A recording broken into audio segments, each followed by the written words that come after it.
my way to my second interview with WJZZ. I'm really excited, really fun. City looks so beautiful in the morning, of course.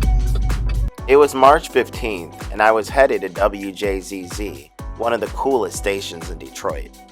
I hadn't even known I was going until just the previous day, when I received an email from Dr. John Telford inviting me to come. The scheduled guest had canceled, and he wondered if I could fill in. Of course, I said yes. As I drove through the city, I couldn't help admiring everything I passed by. It has that effect on you. It's magnetic. It's mesmerizing.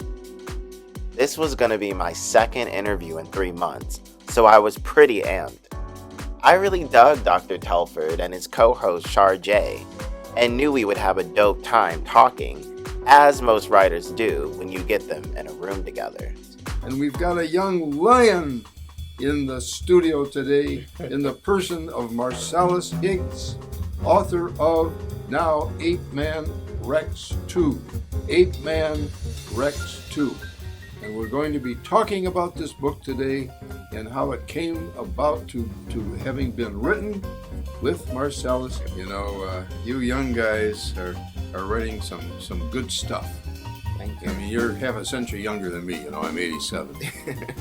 But you know, I'm glad to see that young folks like you are keeping up the good fight to keep people reading.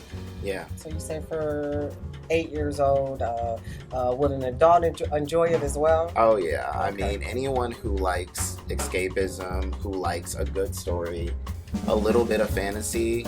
I like to mix some weight in there with the fluff so that adults have something to rely on, not just something that the children can get into. So everybody has a level of interest in this story. The kids will probably grow up and find there was something deeper there, but the adults can sense it while they're reading it with the kids. You're filming a new YouTube series. Yep. And the YouTube series that you're filming is, you're calling it Marsorama. Yep. Marsorama. Yep. Tell us about this YouTube series. Marsorama came about from an idea of wanting to give people a behind-the-scenes view of writers' lives. I felt like, you know, we live in an era with reality TV, obviously, and people are always getting, you know, you see veterinarians, you see, you know, nursing students, you see Lego builders, you know, and I felt like, why isn't there anything about writers or literary people? Right, because there is no so you think you can write. Exactly. And there's no outlet for them. So you think you can dance, so you think you can sing, but no, so you think you can write. So Exactly. And I'm like, okay, maybe sometimes watching someone type isn't going to be the most fascinating thing, but there's a lot more that goes into that. So for me, it's like, let's make something that, you know, has a, you know, a better perspective, a better background on writers' lives. That's a good idea, because I've always said that.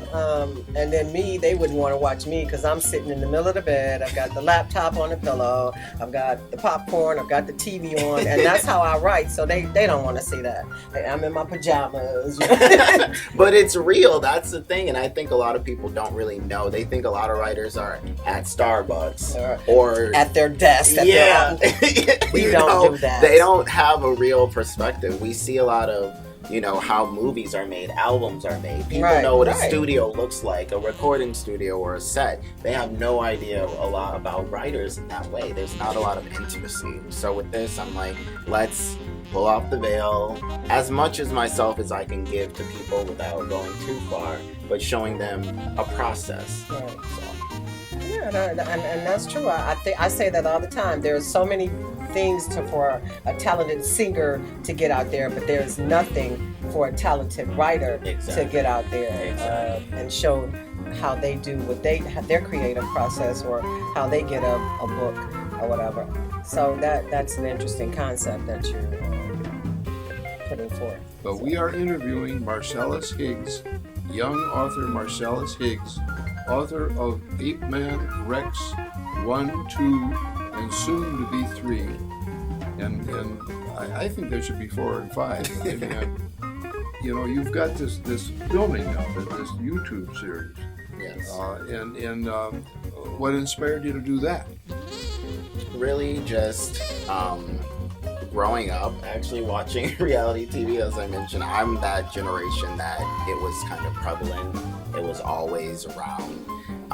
And in the 90s and early 2000s, MTV did a lot of like behind the scenes kind of shows like Diary, Biorhythm, and like behind making the video and stuff like that. So for me, VH1 behind the music. Yeah, behind the music. So getting all of this background, these, you know, this insight on how musicians and other people's lives were, I was just like, again, what about writers? You know, what about you never saw any of those? So honestly, I thought, what if there was a reality show that, you know, what if James Baldwin had one? What if Walt Whitman had one? Stephen King, I would love to know. What if Rimbaud or Baudelaire had one? You know, getting these writers, especially the ones that have dynamic personalities, I feel like we kind of live in a time where people don't even realize that there have been a lot of writers who weren't just stuffy and just sitting in an office, that were romantic, seductive,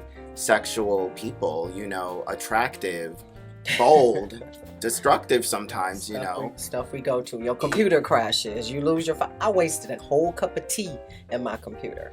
So just imagine if you'd have been filming that, because it was, oh shit! Exactly, right. I mean, you know. Tea was down in my crotch, and it was, you would have got some good footage that day. So I do understand. Yeah, so yeah, I just want to show that real side, and even some of a fun side, you know, something a little different than what we're used to when it comes to when people say the word writer and what they really visualize. If we could reincarnate Ernest Hemingway, I would look to have him do the show. Yeah, I mean, like that. He would be one of those people where you'd want to follow his exploits and his adventures and things he did. See, I would want it to be Shakespeare. Oh well. Yeah.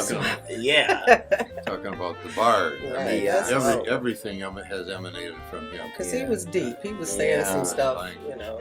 How did you decide which scenes to illustrate? That type of thing. Well, with the first book, I was just trying to establish just what everything looked like. With this one, I wanted to, again, bring people more into the world.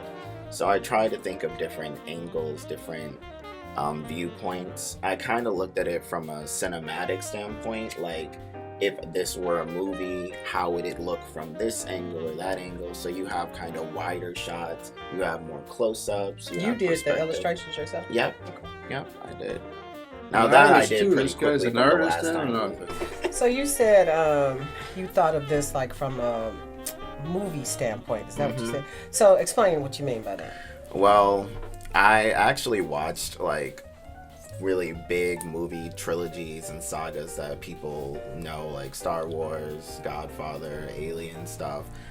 Just because I'm like, yeah, it's a kid's book, but I want this to have some weight. I want kids to feel like they have a trilogy, a saga that is talking to them in a respectful way, not like down, not babyish. So I was like, let me watch these more adult, you know, kind of movies and get an idea of how this could work and how it could look.